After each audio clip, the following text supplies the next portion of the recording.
ნივთების შეგროვება არწმუნს არ დასჭიროებია, რადგან არც ამოულაგებია ჩანთა. ერთი რამ აფიქრებდა, როგორ შეძლებდა შეუმჩნევლად კარვიდან იარაღის გატანას. წამოსვლის წინ ხის კონდახებიანი დიდი საჯარისო ავტომატები დაურიგეს. ვედეენ ხაზე უახლოეს სადგურებზე ექსპედიციებში ხალხს სულ ასეთი იარაღით აგზავნიდნენ. არწმუნი იწვა თავზე საბანი წაეფარებინა და დაძინებას ცდილობდა. ჟენკა წამდაუწვი შემოერბოდა კარავში და მეგობარს ეკითხებოდა. რატომ ზძინავს, როდესაც გარეთ ასე კარგად ატარებენ დროს. არწიომი არ პასუხობდა, კარავში ცხელოდა. ძილი არ ეკარებოდა. ბოლოს როგორც იქნა ჩათვლიმა და ეს იზმრა, რომ სადღაც გარბოდა, მერე ვიღაცას ელაპარაკებოდა და ისევ გარბოდა. უცებ იგრძნო ვიღაც ანჯღრევდა, ეს ისევ ჟენკა იყო. მისმინი არწმუნ, იქ ვიღაც კაცი გკითხულობს, რამე პრობლემა ხომ არა გაქვს, გინდა ჩვენები გავაღვიძო? არა, ყველაფერი კარგადაა. უბრალოდ სალაპარაკო გვაქვს. დაიძინე, მალე მოვალ, უჩურჩულა არწმუნმა. ჩექმები ჩაიცვა და დაელოდა, რომ ჟენკას რული მოკიდებოდა. შემდეგ ადგა, ზურგჩანთა გამოათრია და ფრთხილად დაწვდა ავტომატს. მეტალის გაჩხაკულების ხმაზე ჟენკამ ისევ გაახილა თვალები. ეგ რაღაც გინდა, აკი პრობლემები არ მაქვსო? არწმუნი კვლავ შეეცა და დაერწმუნებინა მეგობარი, რომ ყველაფერი კარგადაა, ხოლო იარაღი ახალ ნაცვლებს უნდა აჩვენოს, რადგან რაღაც სანაძლეო დადეს. ტყუი, მოუჭრა ჟენკამ. კარგი, როდის დავიწყო ნერვიულობა? 1 წლის შემდეგ ჩაილაპარაკა არწმუნმა და ბაქანზე გავიდა, სადაც ბურბონი ელოდებოდა. ბიჭო, რატომ აგვიანებ? ბურბონმა კბილებში გამოსცრა უკმაყოფილოდ. მოვაჭრას იგივე ტანსაცმელი ეცვა, რაც დღისით, უკან კი მაღალი ზურგჩანთა ეკიდა. არწმუნის იარაღი რომ დაინახა, გაოცება ვერ დამალა. შენი, სად გიშოვია ეს ჯაბახანა? ამით აპირებს საგუშაგოების გავლას? არწმუნმა შეამჩნია, რომ თვითონ ბურბონს იარაღი საერთოდ არ ჰქონდა. სადგურზე ღამეს მჟუტავი შუქიანთო, ბაქანზე არავინ იყო. ქეიფის შემდეგ ყველა ისვენებდა. არწმუნი მაინც ცდილობდა ჩქარაევლო, რადგან ეშინოდა ვინმე თავისიანს არ გადაყროდა, მაგრამ გვირაბში რომ შევიდნენ, ბურბონმა უბრძანა ნაბიჯი შეენელებინა. გუშაგებმა შენიშნეს ისინი და ჰკითხეს, საით გაუწევიათ ღამის 2:30-ზე. ბურბონმა ერთ-ერთ მათგანს სახელით მიმართა და აუხსნა, რომ გადაუდებელი საქმე ჰქონდათ. მერე ფარანი აანთო და არწმუნი დაარიგა. მისმინე ყურადღებით. 100 და 250 მეტრზე ფორპოსტები შეგხვდება. შენ ჩუმად იყავი, მე თვითონ აუხსნი ყველაფერს. ცუდია, რომ შენი ავტომატი ბებია ჩემის ხნისაა და ვერსად დავმალავთ. მართლა მაინტერესებს, სად იშოვე ეს ჯართი? 100 მეტრზე ყველაფერი კარგად დამთავრდა. 2 გუშაგი პატარა კოცონთან იჯდა. ერთი მათგანი თვლემდა, მეორემ ბურბონს ხელი ჩამოართვა და მეგობრულად გაუღიმა. ბიზნესი, მესმის. 250 მეტრამდე ბურბონს ხმა აღარ გაუღია. კუშტად მიიწევდა წინ, ძალიან დაბოღმილი ჩანდა და არწმუნი უკვე ნანობდა, რომ მასთან ერთად წამოვიდა. იგი მოვაჭრეს 2 ნაბიჯი ჩამორჩა და ავტომატის ვარგისიანობა ჩუმად შეამოწმა. ბოლოს საგუშაგოზე საკმაოდ დიდხანს გააჩერეს. იქ ბურბონს ან არ იცნობდნენ, ან ზედმეტად კარგად იცნობდნენ. საგუშაგოს უფროსმა მას ზურგჩანთან კოცონთან დაატოვებინა, გვერდზე გაიყვანა და კარგა ხანს ელაპარაკებოდა.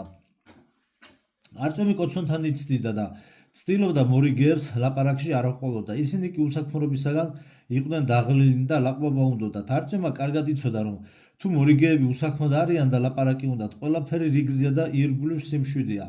რაიმე საფრთხე რომ ეგრძნოთ, კოცონთან იქნებოდნენ შეჯგუფებულები და გვირაბს თვალს არ მოაშორებდნენ. მაშასადამე დღეს სიწყნარია და შეიძლება გზის უშიშრად გაგრძელება. შენ ხომ აქაური არა ხარ? ალექსეევკაიადან მოხვედი? დააყარეს კითხვები არწმუნს. ყმაწვილს ახსოვდა ბურბონის რჩევა დარიგება, ამიტომ რაღაც ისეთი მიუგო ცალკბად, რომ მორიგეებს გაუქრათ მასთან საუბრის სურვილი და სხვა ამბებზე გადაერთნენ. გაიხსენეს ვიღაც მიხაი, რომელიც რამდენიმე დღის წინ მშვიდობის გამზირზე ვაჭრობდა და სადგურის ადმინისტრაციასთან უსიამოვნება მოუვიდა. რახან თავი დაანებეს, არწმუნმა შვებით ამოისუნთქა, კოცონთან დაჯდა და სამხრეთის გვირაბს დაუწყო ყურება. ერთი შეხედვით ის არაფრით განსხვავდებოდა ვედეენხას ჩრდილოეთის გვირაბისაგან.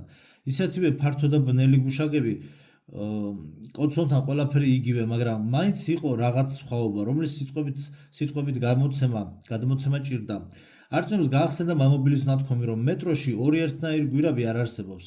სუხოი ამას გვირაბის გრძნობას უწოდებდა და ამბობდა, რომ ხშირად მხოლოდ მისი წყალობით გადარჩენილა ეს გვირაბის გრძნობა. ყველას როდი აქვს მხოლოდ ერთეულებს. ზოგიერთებს ეშინიათ მისი იქიდან ხმები ესმით. ზოგი სულაც გიждდება, მაგრამ ყველა თანხმდება იმაზე, რომ მაშინაც კი, როდესაც გვირაბში არავინაა, იგი ცარიელი მაინც არ არის. მუდმივად რაღაც უხილავი და შეუცნობადი ნაკადი მოძრაობს იქ და ავსებს მას იდუმალი სიცოცხლით. ეს ნაკადი კი შეიძლება შევადაროთ იმ მძიმე ცივ სისხლს, რომელიც ნახევრად გაქვავებული ლევიათანის ძარღვებში მიედინება. არწმუნი უშედეგოდ ცდილობდა გაერჩია რამე სიბნელეში და მოეჩვენა, რომ მიხვდა რას გულისხმობდა მისი მამობილი გვირაბის გრძნობაში. თავის სიცოცხლეში ამ სადგურის იქით არასოდეს ყოფილა. უბრალოდ იცოდა, რომ კოცონის მჟუტავი სინათლეს იქითაც არსებობდნენ ადამიანები. ამ წუთში კი ეს სრულიად შეუძლებლად ეჩვენებოდა. 10 ნაბიჯში თითქოს სიცოცხლე მთავრდებოდა. წინ აღარაფერი იყო, მხოლოდ შავი სიცარიელე, მაგრამ თუ დიდხანს იჯდებოდა, ასე და ამ სიცარიელეს სხვა თვალით შეხედავდა, შეეცდებოდა შერწყმოდა გვირაბს. გამხდარიყო შემადგენელი ნაწილი ამ ლევიათანისა. მაშინ გაიგონებდა დედამიწის წიაღიდან წამოსულ არაამქვეყნიურ მელოდიას, რომელიც სრულიად არ გავდა გატეხილი მილიდან მომდინარე საშინელ ხმაურს. არწმუნს მოეჩვენა, რომ ერთი წუთით ამ ნაზმა მელოდიამ მოიცვა მთელი მისი არსება და მისცა საშუალება არა გონებით, არამედ ინტუიციურად ჩაწვდომოდა წინა დღეს მომხდარის არსს. იგი მიხვდა, რომ ნაკადი, რომელიც გატეხილი მილიდან იღურებოდა, იმავე გვირაბის უხილავი ეთერი იყო, მაგრამ დაბინძურებული და დაავადებული, ხოლო როდესაც მილი ვერ უძლებდა დაწოლას და ტყდებოდა, ეთერი ჩირქად იღურებოდა და ცოცხალი არსებებისათვის უბედურება და სიგიჟე მოჰქონდა. არწმუნმა გაიფიქრა, რომ რაღაც დიდი ჭეშმარიტების შეცნობის ზღვარზე იდგა და შეეშინდა ამის. მან თითქოს შეიხედა კარის ჭუჭურუტანაში და იხილა ისეთი კაშკაშა სინათლე, რომელმაც თვალები დასვა. თუ კი გაბედავდა ამ კარის გაღებას, სინათლის სხივის შეკავება შეუძლებელი გახდებოდა. იგი შემოიჭრებოდა და მას ნაცრად აქცევდა. არადა სწორედ ეს სინათლე იყო ცოდნა. არწმუნს სრულიად მომზადებელი აღმოჩნდა ამ ფიქრებისა და განცდებისათვის, ამიტომ შეეშინდა. არა, ეს ყველაფერი, რა თქმა უნდა, მხოლოდ მისი ფანტაზიის ნაყოფი იყო. სინამდვილეში არაფერი დაუნახავს, არაფერი უგრძნია. ეს რომ დაასკვნა შვება და სინამდვილე ერთად დაეუფლა. მის წარმოსახვაში შობილი ბრწყინვალე და მრისხანე სურათი გახუნდა. შემდეგ საერთოდ გაქრა და ჩვეულებრივი მღვრიე გაურკვევლობით შეიცვალა. თავში დატრიალებული ხალიში ჩადგა და საშინელი დაღლილობა დაუტოვა. ბიჭი გაოგნებული იჯდა და ცდილობდა გაეგოს, სად მთავრდებოდა მისი ფანტაზია და სად იწყებოდა რეალობა. თანდათან უმძაფრდებოდა სინანულის გრძნობა, მხოლოდ ერთი ნაბიჯი აშორებდა ჭეშმარიტებას. მას კი შეეშინა ამ ნაბიჯის გადადგმის და ახლა მთელი დარჩენილი ცხოვრება უმეცრების სიბნელეში უნდა გაეტარებინა. ჭეშმარიტება ცოდნის ნაყოფია, უთხრა მან თავის თავს, მაგრამ თვით ცოდნა რაღა არის? ფიქრში წასულმა ვერც კი შეამჩნია, რომ ბოლოს სიტყვები რამდენიმეჯერ ხმამაღლა გაიმეორა. ცოდნა სინათლეა, ყვაწილო, არცოდნა კი წვდიადი. აუხსნა ერთ-ერთმა გუშაგმა. მერე მეგობრებს თვალი ჩაუგრა და მხიარულად კითხა: ხომ მართალი ვარ? გაოგნებული არწმუნი გუშაგს მიაჩერდა, ალბათ კიდევ დიდხანს იჯდებოდა ასე ბურბონი რომ არ დაბრუნებულიყო. მოვაჭრებ გუშაგებს უთხრა, რომ ძალიან ეჩქარებათ, თორემ სიამოვნები დარჩებოდნენ კიდევ მათთან და არწმუნს ანიშნა ამდღარიყო. საგუშაგოს უფროსმა გამომშვიდობებისას მკაცრად უთხრა ბურბონს: იცოდე, აქედან იარაღით გიშვებ, მაგრამ უკან ამით ვეღარ შემოხვალ და მან არწმუნის ავტომატისაკენ გაიშვირა ხელი. ჩვენი წესებით ეს კატეგორიულად იკრძალება. ხომ გითხარი, შეხისთავიანო, ჩუმად უთხრა ბურბონმა არწმუნს, რომ როცა კოცონს ცოტათი მოშორდნენ. ახლა როგორც გინდა ისე დაბრუნდი უკან, მე ფეხებზე მკიდია. ვიცოდი, ნამდვილად ვიცოდი, რომ ასე მოხდებოდა. არწმუნი დუმდა. ბურბონს თითქმის არ უსმენდა, უცებ გაახსენდა მამობილის ნათქვამი. თითოეულ გვირაბს თავისი უნიკალური მელოდია აქვსო. ალბათ ეს მელოდია გაიგონა თვითონაც, სანამ კოცონთან ბურბონს ელოდებოდა. ერთხანს კიდევ ამაზე იფიქრობდა, მაგრამ ნახევარი საათის შემდეგ უკვე აღარ იყო დარწმუნებული, რომ ეს ყველაფერი მას გადახდა თავს. კარგი, ნუ ბრაზო, უთხრა ბურბონმა, ვიცი რომ განგებ არ გიქნია, ეს სისულელით მოგივიდა. მაპატიე თუ ცოტა უხეშად გელაპარაკები, ვნერულობ და იმიტომ ასეთი სამუშაო მაქვს, რა სიზამ.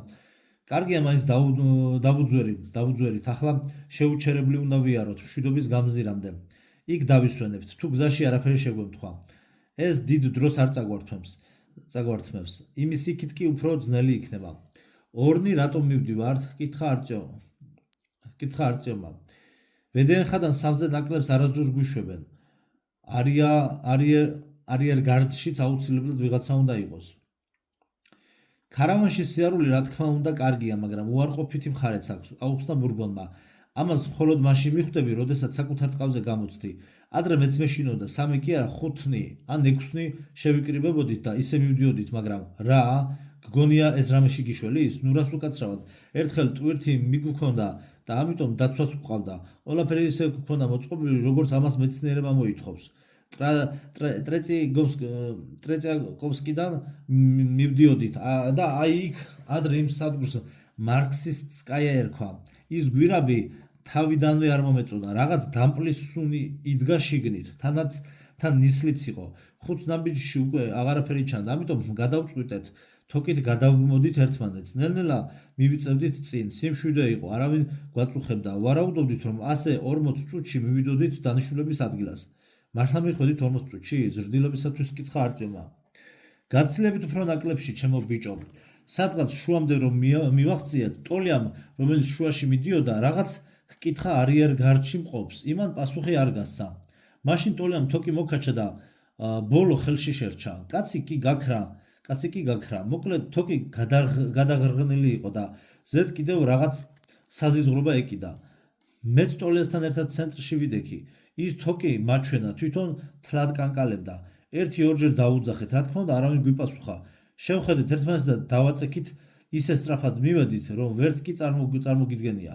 ხომ შეიძლება ის თქვენი მეგობარი გაგეხუმრათ? კითხა არტემმა. გაგვეხუმრა? შესაძლებელია, ოღონდ მას შემდეგ არავის უნახავს, ასე რომ იმ ამბის შემდეგ ერთ რამეს მივხვდი. თუ დღეს გიწერია ფეხების გაფშეკა, ზუსტად დღეს გაფშეკ, ვერც დაცვა, ვერც სხვა რამ ვერაფერს შეცვლის. ქარავანი კი მხოლოდ სიჩქარეს აგდებს, ამიტომ ახლა ყველგან მარტო დავდივარ, გარდა ტურგენევსკაია, სუხარევსკაიას მონაკვეთისა. იქ მეწყვილესთან ერთად მოგზაურობ. რამე თუ მომივა, გამომიყვანს, ახლა გაიგე? გავიგე. მშვიდობის გამზირზე ამით შეგვიშვებენ? არტემმა თავის ავტომატს დახედა. რადიალურზე შეგვიშვებენ, წრიულზე არა. შენ ისედაც არ გაგატარებენ და ამ ზარბაზნით მით უმეტეს, მაგრამ წრიულზე არაფერი გვესაქმება. საერთოდაც იქ დიდხანს არ უნდა გავჩერდეთ. ცოტას დავისვენებთ და გზას გავაგრძელებთ. ოდესმე თუ ყოფილ ხარ გამზირზე? ბავშვი რომ ვიყავი, მაშინ ისე არა. აღიარა არტემმა. მაშინ ერთ-ორ სიტყვას გეტყვი, რომ გაგაგებინო, იქ რა ხდება. მოკლედ, გამზირზე საგუშაგოები არ არის, რადგან არავის სჭირდება. იქ ადამიანები არ ცხოვრობენ. მხოლოდ ბაზრობაა, მაგრამ რადგან გადასასვლელია წრიულზე, იქაურობას ჰანზის ჯარისკაცები იცავენ. ამიტომ ჭკვიანად უნდა მოვიქცეთ, თორემ გვისვრიან იქიდან და აგვიკრძალავენ თავიანთ სადგურებზე შესვლას. მერე კარგად იყავი. იქამდე რომ მივალთ, გადადი ბაქანზე. ჩუმად იჯექი და შეეცადე შენი სამომარი მაინც და მაინც არ აქნიო. იქ ვიღაცებს უნდა შევხვდე. ასე რომ მოგიწევს დაცდა. გამზირზე რომ მივალთ, იქ მოვიფიქროთ სუხარევსკაიამდე როგორ მივაღწიოთ. ბურბონი ისევ გაჩუმდა და არტემი კვლავ ფიქრს მიეცა. ეს გვირაბი თითქოს ცუდი არ ჩანდა, მხოლოდ ძირი ჰქონდა ნესტიანი. რელსების გასწვრივ წვრილი წყლის ნაკადი მიიკლაკნებოდა, მაგრამ ცოტა ხანში გაისმა ჩუმი შარიშური და წრიპინი. ამ ხმების გაგონებაზე არტემს გააჟრჟოლა. მაშინვე ბავშვობის საშინელი სურათი დაუდგა თვალწინ. ვირთხები ჩაილაპარაკა მან და გადააფურთხა. თითქოს უკვე აღარ ახსოვდა ის ავებითი დღე, დედამისი და სადგურის მთელი მოსახლეობა ვირთხების ნაკადის ქვეშ რომ დაიმარხა. მაგრამ ეს საზარელი არსებები ღამის კოშმარებში მუდმივად ესიზმრებოდნენ. ეს ღრმად დამარხული მოგონება ჰგავდა უხეირო ქირურგის მიერ სხეულში ჩატოვებულ შუშის ნამსხვრევს. ხან რომ თვლემს, ხან კიდევ რომ დაიძვრება და აუტანელ ტკივილს გაყენებს. არტემს მის მამობის და ალბათ იმ 4 ადამიანსაც, რომლებიც იმ დღეს მათთან ერთად დრეზნაზე იყვნენ, მეტროს სხვა მაცხოვრებლებზე მეტად ზაგდათ ვირთხები. ვედენხაზე ვირთხები თითქმის არ იყვნენ. ყველგან ხაფანგები იდგა და საწამლავი იყო მიმობნეული. ამიტომ იქ არტემი არც კი ფიქრობდა მათზე. დარჩენილი მეტრო კი სავსე იყო ამ ამაზრზენი არსებებით. რა იყო ბიჭო, ვირთხების გეშინია? გესლიანად კითხა ბურბონმა. არ გიყვარს ხომ? ძალიან ნაზი ვინმე კი ხარ, აი, მოგიწევს მიეჩვიო. ეს კარგიც კია, მშიერი არ დავრჩებით. გაიცინა მან და არტემს თვალი ჩაუკრა. შემდეგ კი უფრო სერიოზულად განაგრძო. ხუმრობა იქით იყოს და იმის უფრო უნდა გვეშინოდეს, თუ ვირთხები არ არიან, რადგან ეს ნიშნავს, რომ რაღაც სხვა უბედურებას ახლობს იქ. თუ ვირთხები დარბიან, მაშინ ადამიანს საშიში არაფერია. არწმუნებს სულაც არ უნდა ამ ტიპისთვის გადაეშალა გული, ამიტომ თანხმობის ნიშნად თავი დაუკრა. ძალიან ბევრი ვირთხაც არ უნდა ყოფილიყო. ფარნის შუქს გაურბოდნენ და თითქმის არ ჩანდნენ, მაგრამ ერთი მაინც გამოედო ყვაწვის ფეხებში, გაისმა საზიზღარი ხრაშუნი და გაჭყლეტილი ცხოველის განწირული წრიპინი. არწმუნებმა წონასწორობა დაკარგა და კინაღამ მიწაზე გაიშხლართა. ნუგეშინია ბიჭო, ნუგეშინია, გამხნევა ბურბონმა. ეს კიდევ რა არის? აქ რამდენიმე ადგილია, სადაც ხალი ჩასავით გეგებიან ფეხქვეშ, სულ ხრაშახრუშით ივლი. ბურბონმა კვლავ კმაყოფილმა გაიცინა, არწმუნებს კი გააჟურჟოლა, მაგრამ ისევ ხმა არ ამოუღია. მხოლოდ თავისთვის გაიფიქრა, რომ დიდი სიამოვნებით დააკერებდა სიფაჩი ამ თავხედ ნაძირალას. უცებ შორიდან რაღაც გნიასი მოისმა. არწმუნებს წყენა გადაავიწყდა, ავტომატს ხელი ჩასჭიდა და ბურბონს შეხედა. ნუიძაბები ბიჭო, ეს ხმა სადგურიდან მოდის, უკვე გამზირს ვუახლოვდებით. დაამშვიდა მოვაჭრემ და მხარზე ხელი დაჰკრა. მართალია ბურბონმა გააფრთხილა, რომ მშვიდობის გამზირზე საგუშაგოები არ იყო, მაგრამ არწმუნებს მაინც ეუცხოვა ეს. გვირაბის გასასვლელს რომ მიუახლოვდნენ, ხმაურმა იმატა და იქაურობა ცოტათი განათდა. მარცხენა მხარეს გამოჩნდა კედელს გაყოლებული თუჯის პატარა კიბე, რომლითაც ლიანდაგიდან ბაქანზე ავიდნენ. რამდენიმე წუთში კი უკვე სადგურზე აღმოჩნდნენ. გასასვლელში იდგა პატარა მაგიდა, რომელთანაც ნაცრისფერ ფორმაში ჩაცმული უცხო კაცი იჯდა. გამარჯობა, მობრძანდით, მიესალმა იგი სტუმრებს. სავაჭროდ მოსულ ხართ თუ ტრანზიტით ხართ? სანამ ბურბონი კაცს ვიზიტის მიზანს აცნობდა, არწმუნი იქაურობას ათვალიერებდა. თაღები ყვითელი ბჟუტავი შუქით იყო განათებული. ამის დანახვაზე არწმუნს უცებ გული შეეკუმშა. თითქოს სადღაც უკვე ენახა ასეთი ნათება და უცებ თვალწინ წარმოუდგა უცნაური სურათი. თბილი ყვითელი შუქი განათებული პატარა ოთახი, ჩაბნელებული ფანჯარა, განიერი ტახტი და ზედ წამოწოლილი ქალი წიგნით ხელში. შეეცადა გაერჩია ქალის სახე, მაგრამ ვერ მოასწრო. რამდენიმე წამში ზმანება ისე გაქრა, თითქოს არც ყოფილა. არწმუნს ღელვარება დაეუფლა. ნუ თუ სადგურის ამ ყვითელმა მუქმა შუქმა მის მეხსიერებაში ბავშვობის მივიწყებული სურათი ამოატივტივა. ნუ თუ ეს ქალი, რომელიც ტახტზე წამოწოლილიყო და წიგნს კითხულობდა, დედამისი იყო.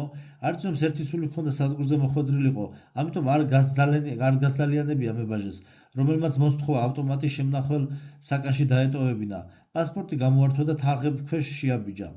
მშვიდობის გამზირი. ძალიან განსხვავდებოდა როგორც ვედეეხასგან, ისე ალექსეევკაიასა და რიჟსკაიასგან. დიდარ ჰანზას საშუალება ჰქონდა აქ უკეთესი განათება გაიყვანა. ეს არ იყო მეტროს ნამდვილი სანათურები, ვესტიბიულის მთელ სიგრძეზე გაჭიმული იყო მავთული და ზედ ყოველ 20 ნაბიჯში არც თუ ძლიერი ნათურა ეკიდა. მაგრამ არწმუნს, რომელიც ავარიულ წითელ ნათებას კოცონის ალსა და ფარნების უბადრუგ შუქს იყო შეჩეული, ეს მაინც სასწაულად მოეჩვენა. ეს იყო მისი ადრეული ბავშვობის სინათლე, რომელიც ჯერ კიდევ იქ ზევით ჰქონდა სადგურზე რომ აღმოჩნდა.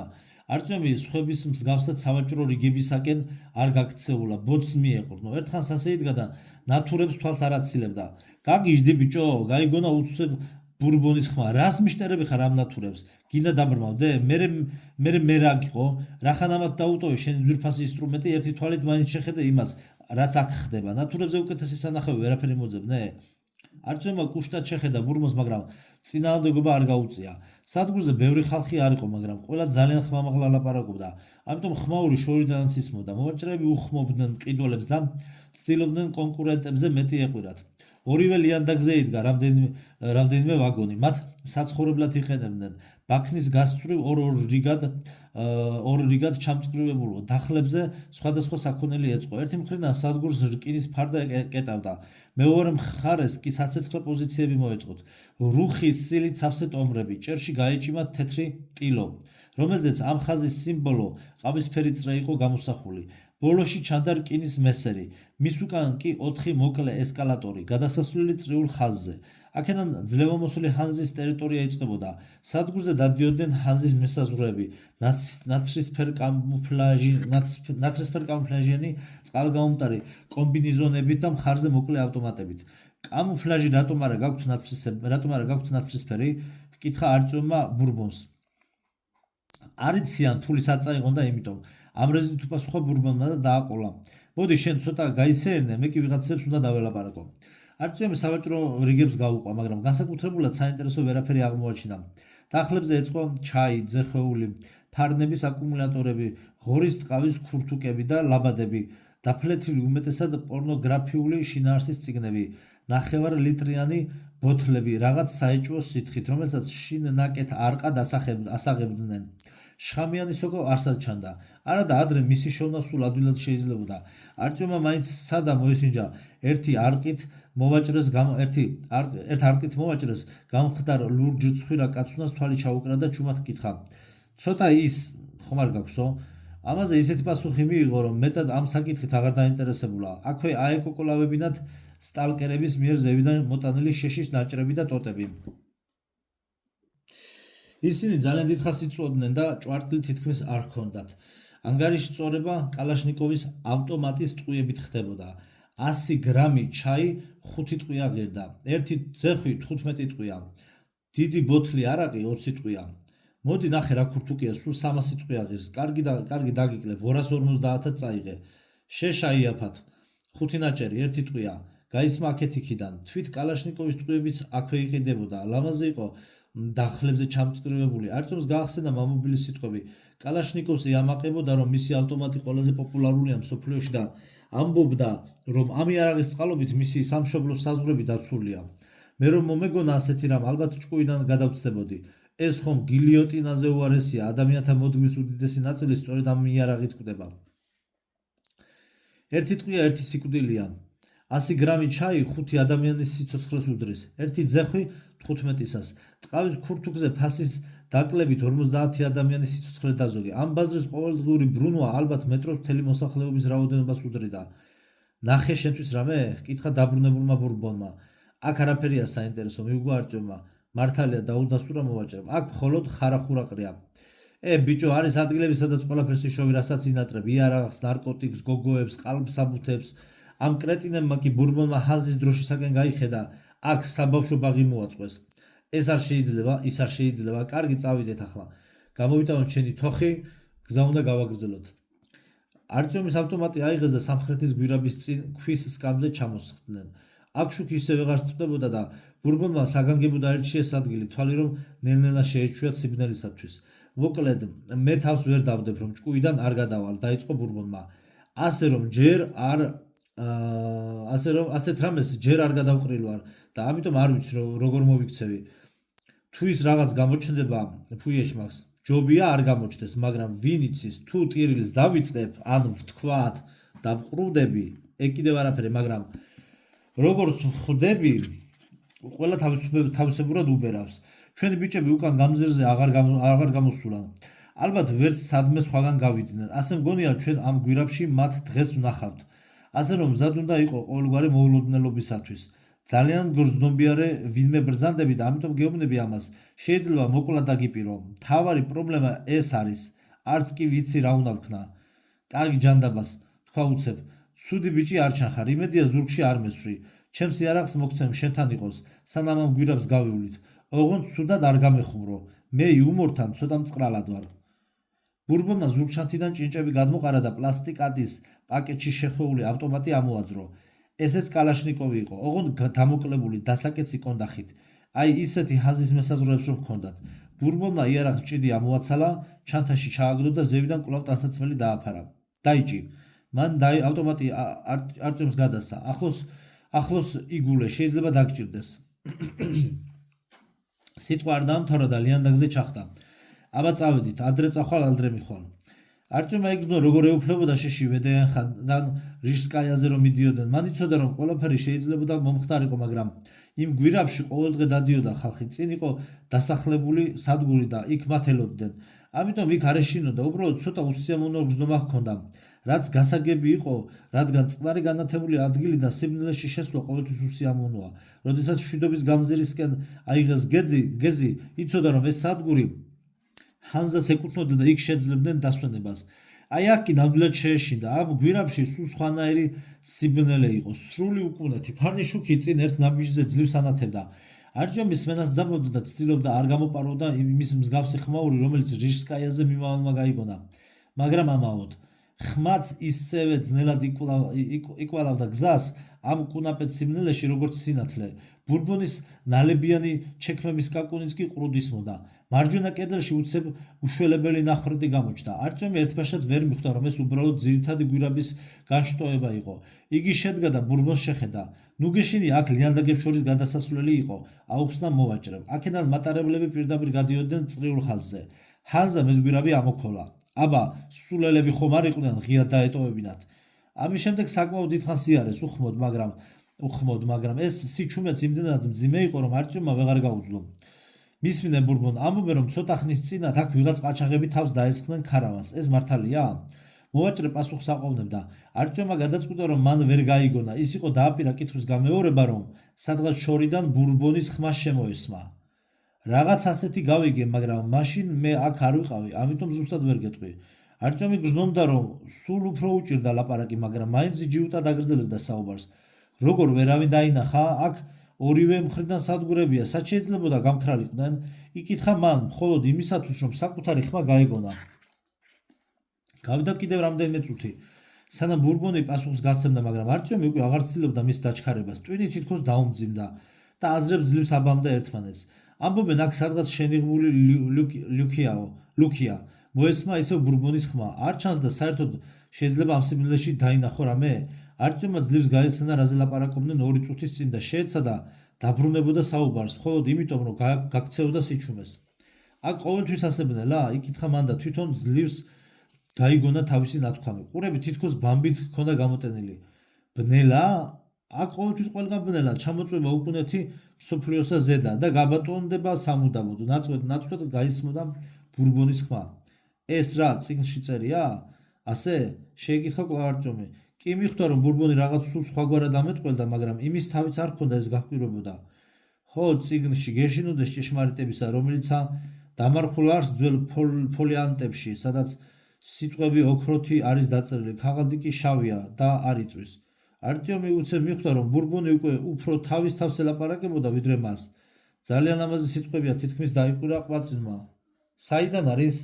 და სილამაზეს გაანადგურებენ და გათელავენ. წინასწარმეტყველნი კი დამუჯდებიან, რადგან დღე, რომელიც მოვა, უფრო საშინელი იქნება, ვიდრე მათ ოდესმე წარმოედგინათ და არ იხილავენ ამას, მოეწამლებათ გონება. ყრუდ განაგრძობდა ბურბონი.